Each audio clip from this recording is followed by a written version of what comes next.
So firstly, a very warm welcome to our Business Showcase interviews. My name is Ron Maycock. I'm the owner of Action Coach Castleford and also of Business Performance UK. I'm delighted to be joined by Richard Lucas today. Richard, very good afternoon to you. Hi, Ron. It's great to be here. Fantastic. It was great to have you with us. Richard's one of the directors within Transworld Business Advisors, and we'll be hearing a little bit more about Transworld and from Richard in just a few moments' time. Before we do that, though, I just wanted to explain really what the purpose of these interviews actually is. We're surrounded by some amazing businesses in this neck of the woods, and they've all got their own stories to tell. So these interviews help us share their journeys, showcase their achievements, and ultimately maximize their exposure. Now, we do this all in the name of abundance, and it's for the benefit of businesses across the UK, not just within our region.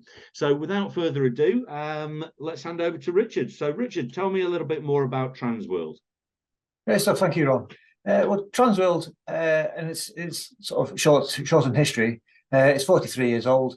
We've been in the UK for about 6 years now, and in that 6 year time we've built up really good relationships with some strategic buyers, plenty of people that have got plenty of cash, and really we specialize in exiting business owners from their business, and we will support them in exit planning as well as the actual exit process. So how does that differ from a traditional, let's say, online business broker that just advertises businesses? So what do you do differently to that? Yeah, so we obviously work, we are fully aligned with our clients' wants and needs. So that may be, to just give you an example, that may be getting the best financial reward for a business sale. That might be, how do you protect your staff that have been with you along your journey and supported in building your business and your brand?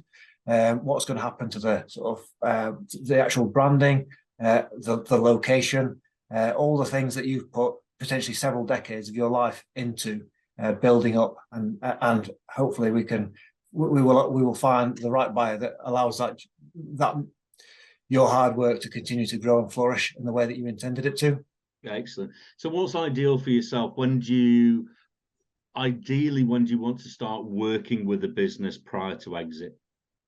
So we want to start working with a business at any stage, really, within that thinking time. So when people are, part of the process is educating people actually that their business is worth a value. So that's the first thing, Ron. Actually, some people believe, that they've started business, it's done really well. Actually, when they come to retire or want to change course, their only option is to close the business down and move on. That's actually not the case. Your business is a very, very valuable asset that can be sold to another buyer, and you can live handsomely on the rewards of your labour.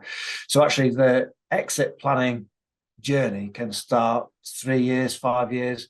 If someone's been working with the likes of yourself and a business coach, we can jump in at the end of that process, and market the business straight away. But happy to start guiding on what supports a good exit and maximises that value for the business owner on exit. Yeah, so it's interesting. So I guess the differentiator from some of the models out there is it's not entirely transactional. It's not just, we're a business broker, we just advertise your business, sell your business. You're actually supporting the business owner's journey through exit to actually then get to that final stage where they can actually complete the transaction. So is that pretty much a fair assessment? Yeah, absolutely. The process is predominantly driven by finance and what finances you're going to receive out of the process. But if you take the long-standing business owner, say that's one that's owned a business for maybe 30 years, at some point it's softer than just the finances. So again, like how are the people that have helped you build that business going to be treated? What's going to happen to the brand? But actually, the self-identity that goes on. So actually, you started a business and defined the business when you started. Over a period of time, the business has probably defined you, because you'll be working 40, 50, 60 hours on that business a week. And suddenly if you got the thought of taking that away is a big change for you and your identity. So actually, we've been through the process so many times that we can actually support not only finding the right buyers to look after your staff and give you the right money on the exit, but actually how do you cope and how does exit planning work for you when you come to the transition so that you can lose what is your identity in your business and create another identity that will be whatever it is it's next, whether that be charity work, retirement, feet up on a cruise, or whatever that is. Getting a hobby.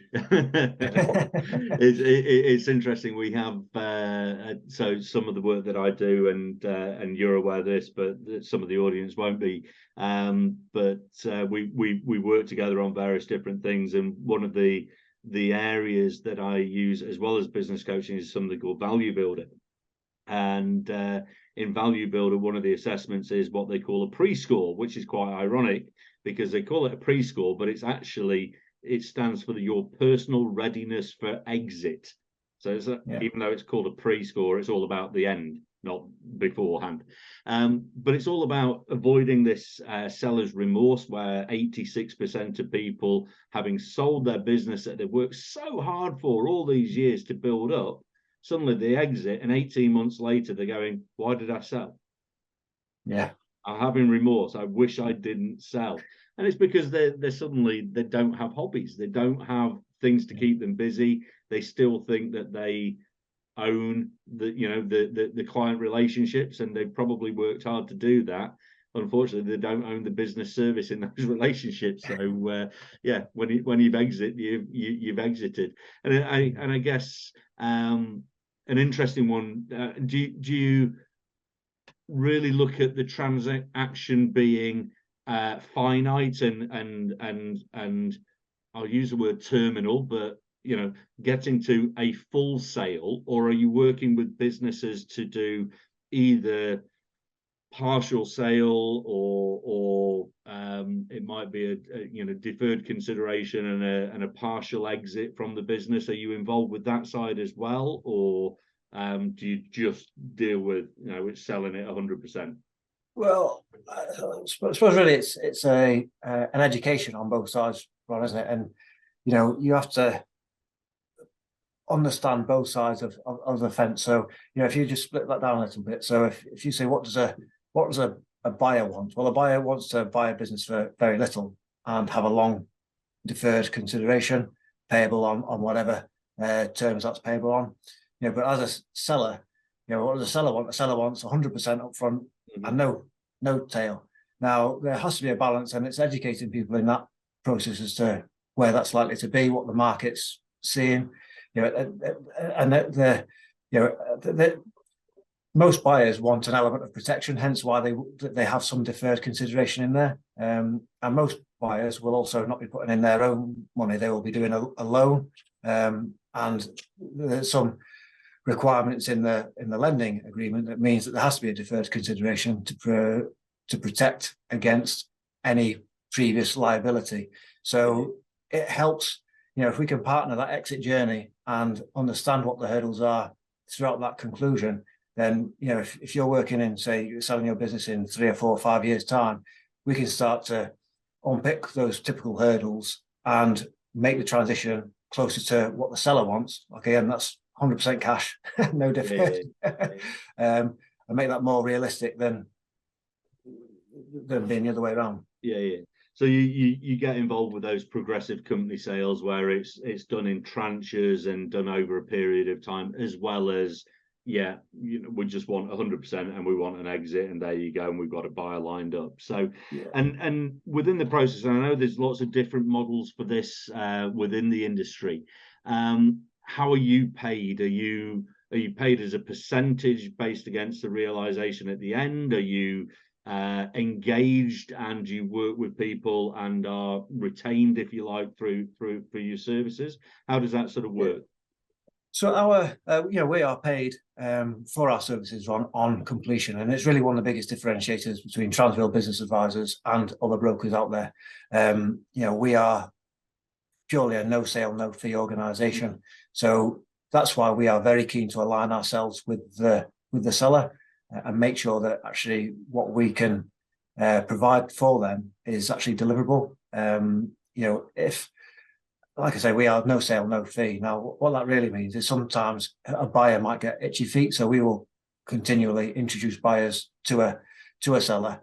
If they're not the right fit, or there's the relationship's not likely to, we sort of call ourselves a little bit like speed daters that have to become wedding planners, because actually if the initial contact's not right, or there's no spark, there's never going to be a wedding at the end of it.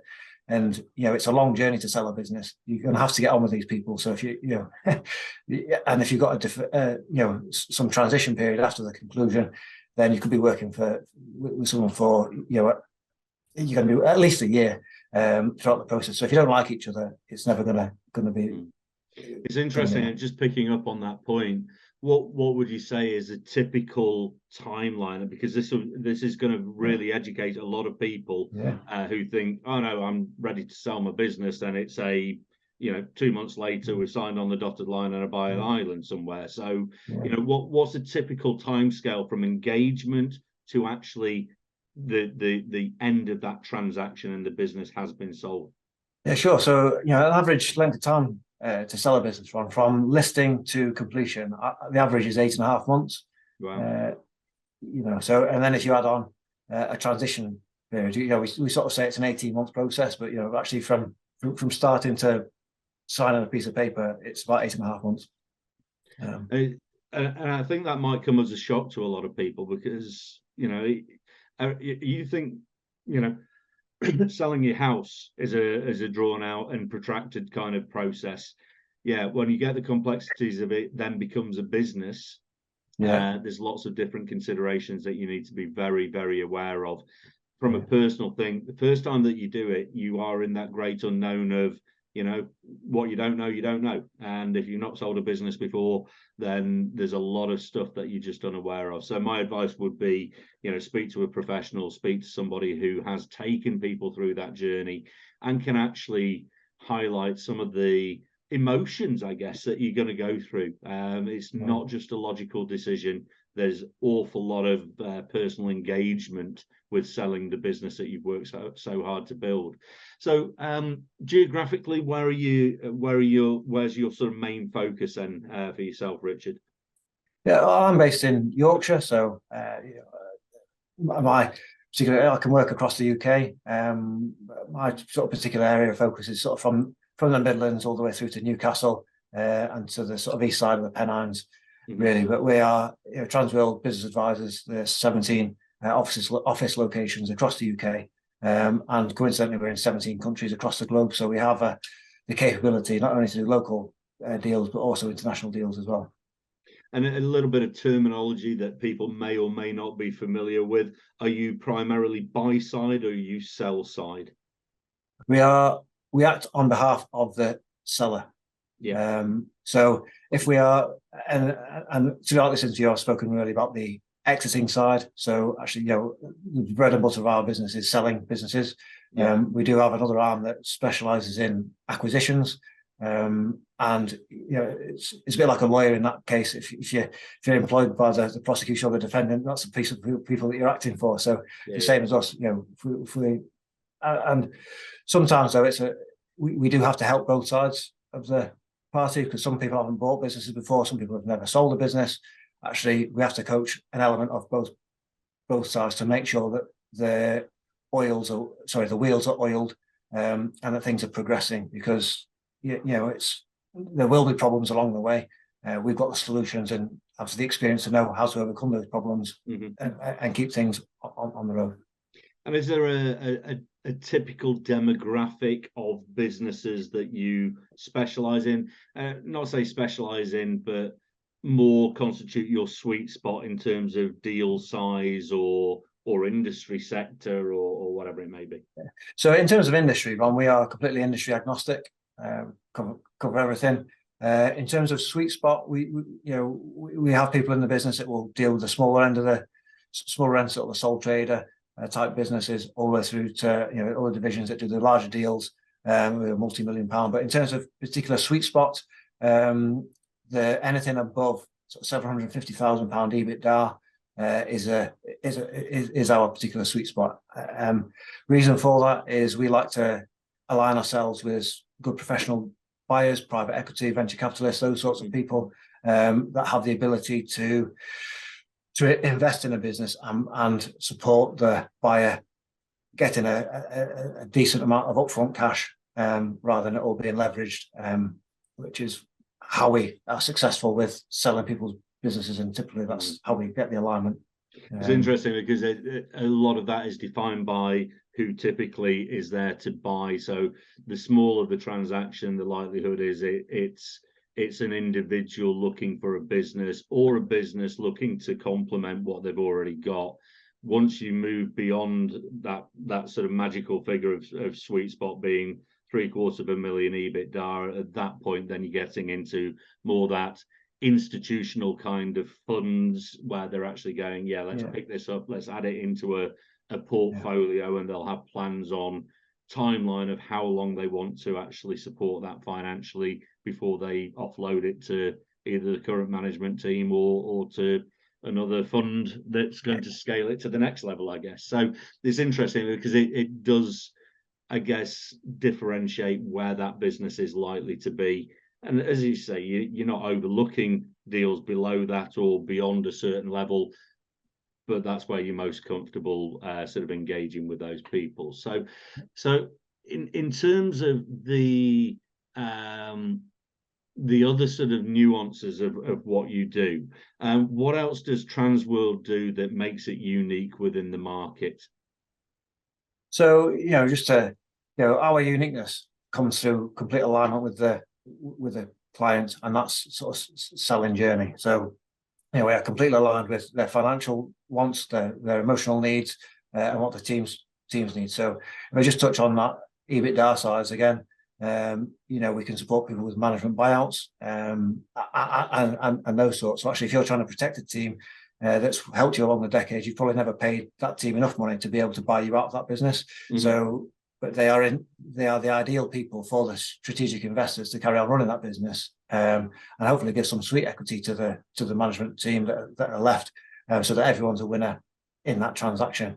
In terms of other things that way we can help businesses run, we can support companies with an acquisition. So if actually you want to scale your business through a strategic investment or buying out competitors, we can support companies with that. We can also support companies grow through franchising. How do you then turn a single operation into a franchise and potentially achieve world domination through the franchise model? We're capable of doing that, and more importantly, we understand their wants and needs for looking for the franchisee. So, we are very capable of finding very good franchisees to develop that brand and grow the brand. And the last thing on the sort of growth side is we can support businesses that are looking for angel investors. Again, so if you've got a device that you have maybe proven to a demonstrator level, but then need a level of investment to buy build a factory or whatever, market that product, then we can find investors that that will do that, akin to sort of the Dragon's Den.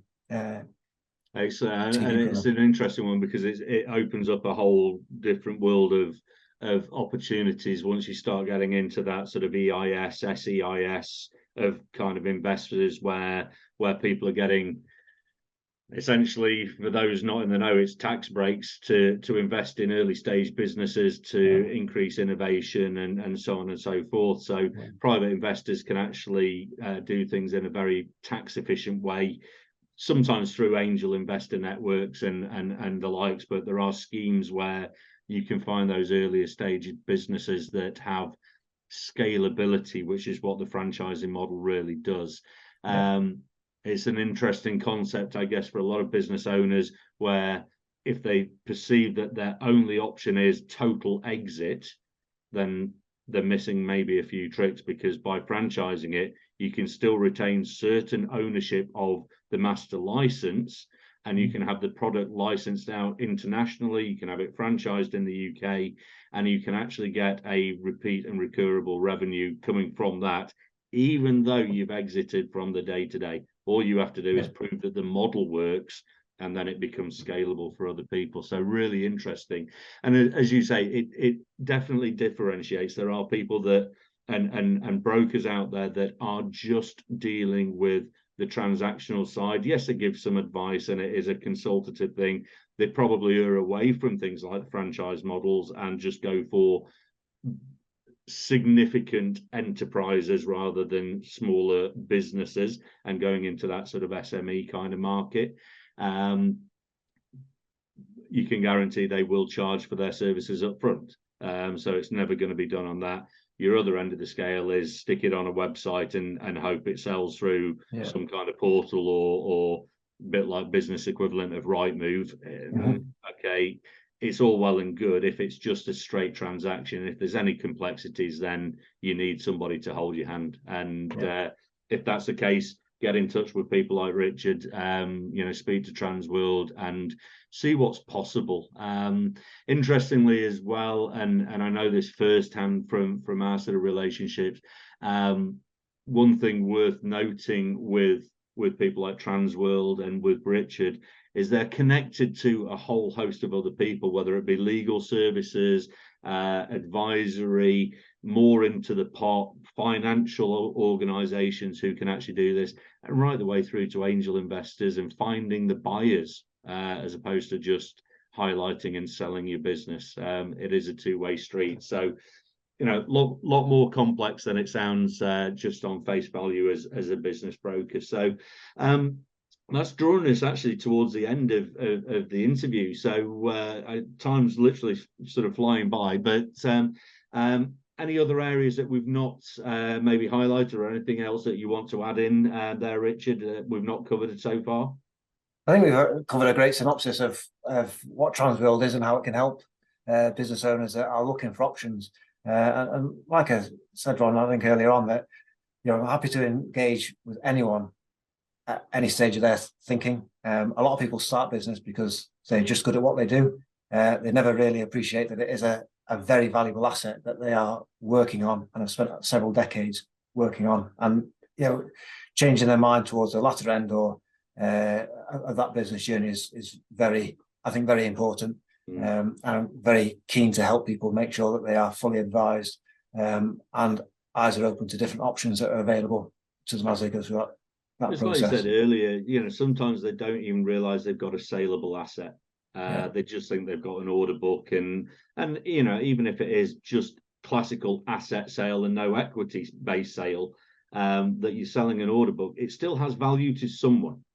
Absolutely. Therefore, you shouldn't just wind it up and call it a day. You should actually see if you can realize a little bit extra for all of your hard work. It's not just about having had a salary for the last X amount of years. There should be a reward at the end of it. So fantastic. Well, thanks again to Richard for joining us and sharing the journey of himself and also of Transworld. So thanks for joining us today.